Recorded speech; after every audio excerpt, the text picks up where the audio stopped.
Alright class, so everyone should have finished up their bell ringer. The reason I had y'all do this bell ringer this afternoon is to sort of pre-write for our expository essay that we're going to be breaking down and learning about today. So an expository essay is something we've been reviewing for the last couple of weeks, and what we're going to start now is the actual process that you'll have to go through when you are writing an expository essay. So what we're going to be looking at today is the prompt that you will be seeing, or one similar that you'll be seeing on the STAR test, and what that looks like and how to break it down and analyze that. And then we're also going to work through a quick brainstorming process to help us plan what we're going to say when we're writing an essay. It's a very crucial step to brainstorm before you start your writing, because you want to make sure that your writing is well thought out and you want to make sure that it is very organized. You don't want to just start rambling and getting off topic, and so brainstorming is a very crucial step. But first what we're going to do is we're going to look at an expository essay prompt. And you'll all have one at your desks. This is one that was taken off of a previous STAR test. So you can see that it has several different sections on it. It has a quote, it has a think statement, and it has a write statement. And it's important to be able to understand what the topic is for our essay, because a lot of the times people start writing about the quote, or they write about something else in this prompt, and they're not writing about the actual topic. So I'm going to go ahead and read to y'all the quote that they give us for the expository essay. The digital audio player, also known as the MP3 player, first became available to the general public in 1996. Unlike the compact disc player, this technology did not require that music be stored on separate discs. MP3 players have now become the dominant medium for listening to music. So, is this what we're writing about today? MP3 players? No, this is not what we're writing about. But it does give us some good information about MP3 players and how they've kind of become the dominant use of music today, or what we usually use for listening to music. But it's not our topic. The next I'll give you a think statement that says, think about the new technologies that people use in everyday life. So what is it they want us to start thinking about? Yes, technology, cell phones, computers, MP3 players, and how they are being used in everyday life. And is this what we're writing about? No. So I want y'all to underline on your papers that it says think, because it's getting our minds thinking about technology, but it's not our topic yet. So the next phrase says, the next statement, write an essay explaining the effect of one new technology on people's lives. Now, which word in this statement here helps us to identify that we are writing an expository essay? Yes, the word explaining, because explain, I want you to circle this on your paper. Explaining is the key word that helps us identify this as an expository essay, because an expository essay is explaining something. Now, Juan, what is the topic of our paper? What is it that we're going to be explaining today?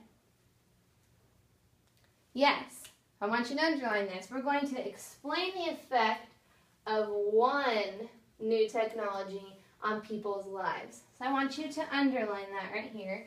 And let's go ahead and write the word topic next to it, just so that we understand, we can remind ourselves that this is what our topic of our essay is going to be about. So now that we've identified the topic, how new technology, or the effect of new technology on people's lives, we're going to start brainstorming, planning out what we're going to write in our paper. So we've already highlighted what is in an expository essay, but I just want to remind you that we do need to have a thesis statement, which will be the first part of our paper, which is our focus statement, or what our essay will be about, and we will form that later on today after we've brainstormed. We're going to have 2 body paragraphs, and in each body paragraph you need to have a main idea. Why is our thesis or focus statement true? Which is followed by examples that help to prove our main idea, and that's what we're going to be brainstorming today.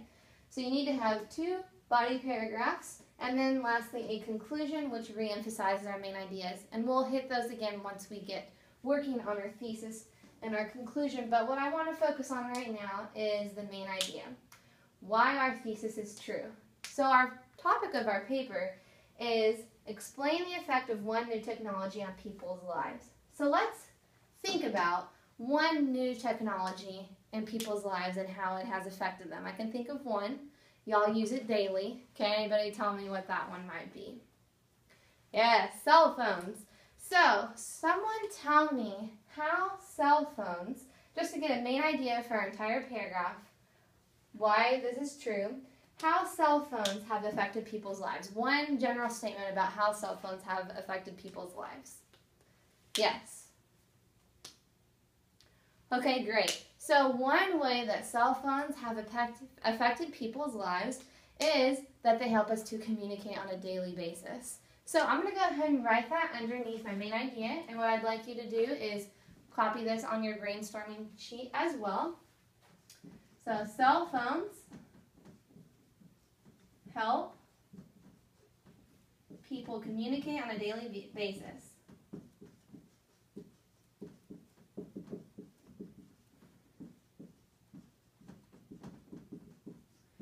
Now, we have the main idea for our body paragraph, but what we need to back that up is some specific examples that help prove this idea. How do cell phones help people communicate on a daily basis? What are some specific examples that we could list here on our example side? And let's try and think of 1 to 2 examples.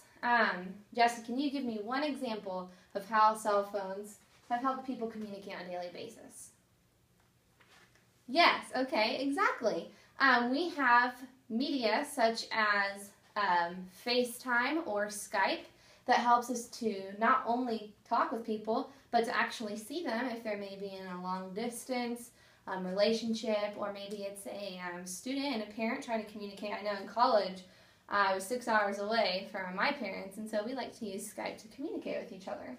So let's go ahead and write that we have Skype and FaceTime,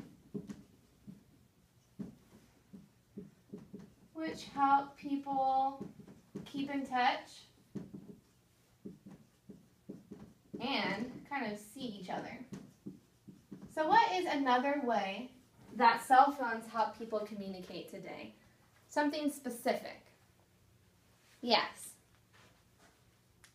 Great, so we have texting. And how does texting really help people communicate? Yes.